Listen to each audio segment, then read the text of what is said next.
Salut les Icos, bienvenue pour cette nouvelle vidéo. Aujourd'hui on va parler d'un rack qui a une vingtaine d'années, c'est le Digitech GSP 1101. Voilà le dernier rack qui est sorti pour guitare chez Digitech. Alors quelle est sa petite particularité? C'est qu'en fait il est numérique et que c'est un simulateur d'ampli et HP haut-parleur, et il y a une pléthore d'effets à l'intérieur. Surtout des effets assez bluffants, des effets qu'on ne retrouve dans aucun autre rack, mis à part depuis le Fractal. Donc c'est pour ça que ce rack était vraiment très précurseur et qu'il a détrôné pas mal d'autres racks quand celui-ci est sorti.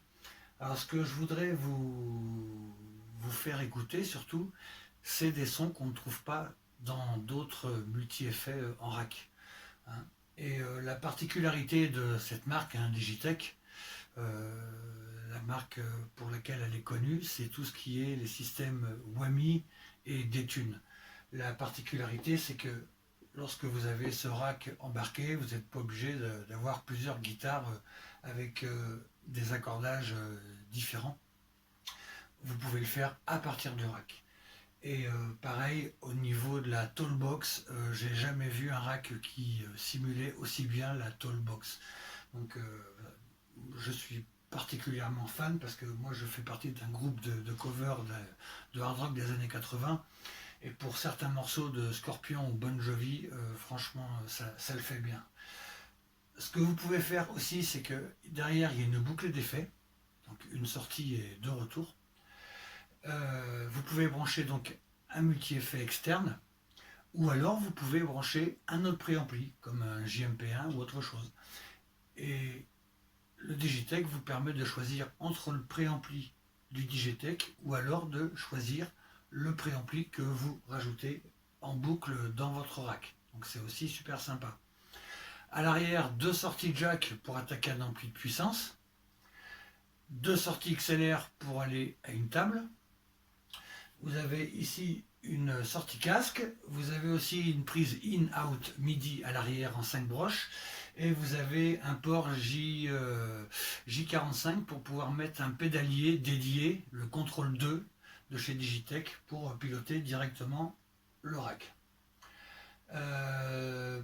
D'autres petites particularités, mis à part tous les sons Mesa, Marshall, Fender qu'on trouve un peu partout, vous pouvez trouver à l'intérieur un son Carvin, le son Legacy, 2-3 sons de simulation électroacoustique, et puis aussi le SLO de chez Soldano qu'on ne retrouve pas partout.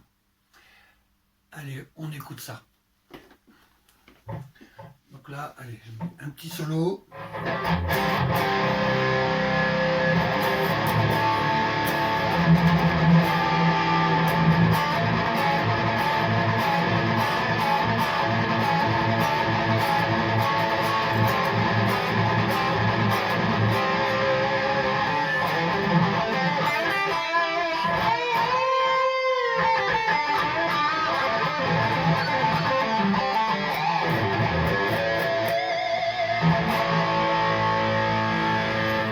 Voilà, ça c'est un petit son solo, son avec du delay.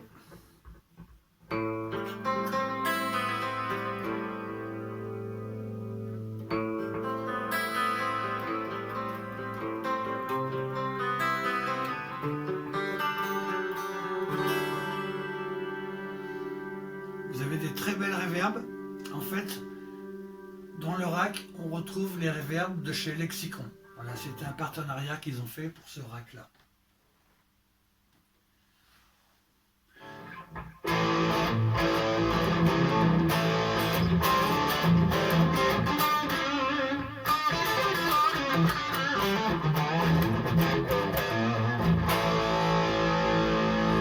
Donc, on est plus dans les sons Marshall. Là, c'est ce que je vous disais tout à l'heure, c'est en mettant une pédale d'expression, on arrive à avoir des sons très vocodeur et talkbox.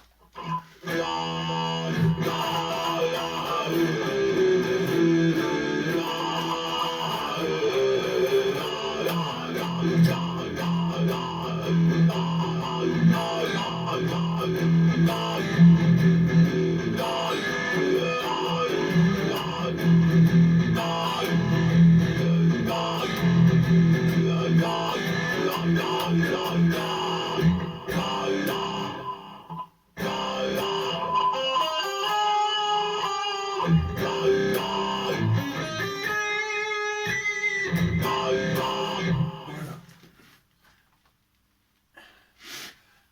On a des sons un peu à la YouTube avec des très beaux délais.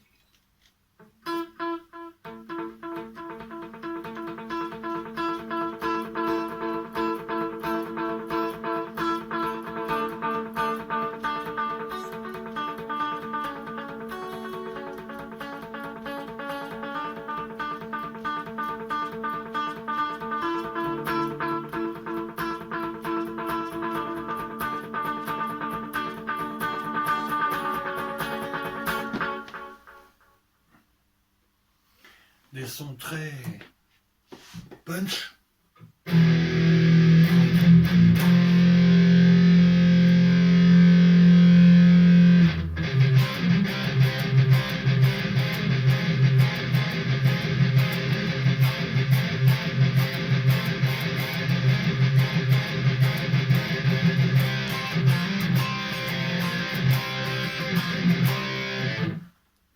C'est quand même un rack qui est très complet. Et vous avez plein d'IR que vous pouvez mettre à l'intérieur pour les simulations. Et vous avez des câbles, des 1.12, des 1.10, des 4.10, des 4.12, d'à peu près toutes les marques, fermées, ouvertes.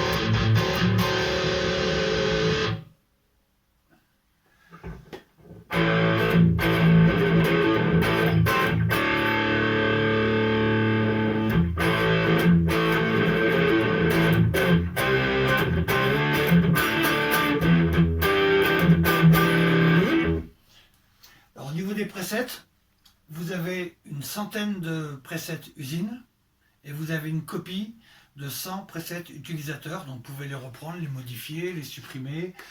Si vous les perdez, avec les presets d'usine, vous pouvez les remettre en place. Au niveau implantation MIDI, vous pouvez faire tout ce qui est possible et inimaginable en on-off intérieur au niveau des effets. Au niveau des expressions, même chose. Vous pouvez faire autant de choses que vous voulez. Si vous n'avez pas de pédalier MIDI, il y a un petit switch à l'arrière qui permet de mettre un petit switch pour faire avancer ou descendre les presets. Donc ça peut être aussi pratique si vous n'avez pas de pédalier MIDI. Après, c'est vraiment une machine qui est magnifique. Tout est possible, quoi.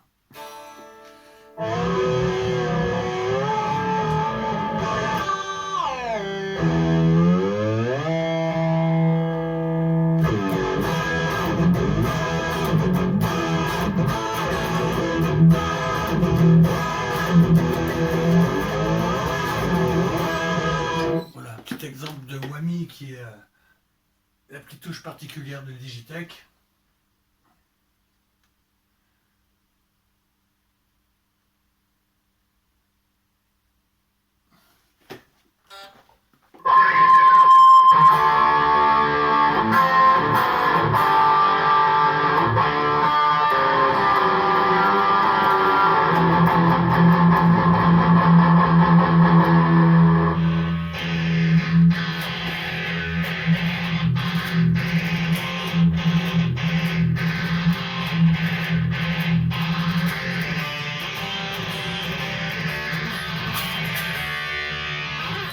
Voilà, sinon moi pour ma part j'ai trouvé deux points négatifs.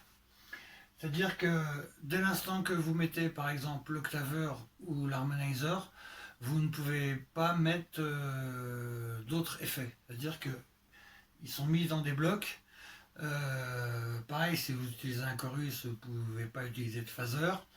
Et au niveau du délai, vous ne pouvez pas choisir style je mets 400 millisecondes pardon, à gauche et 500 millisecondes à droite. C'est-à-dire que vous mettez vos millisecondes ou vos secondes et en fait pour le tape délai etc. c'est lui qui gère. Là vous n'avez pas la main mise dessus. Voilà, mais j'espère que cette petite vidéo rapide sur le Digitech GSP 1101 vous aura satisfait. Sur ce, je vous dis à très bientôt pour une prochaine vidéo. Merci, au revoir.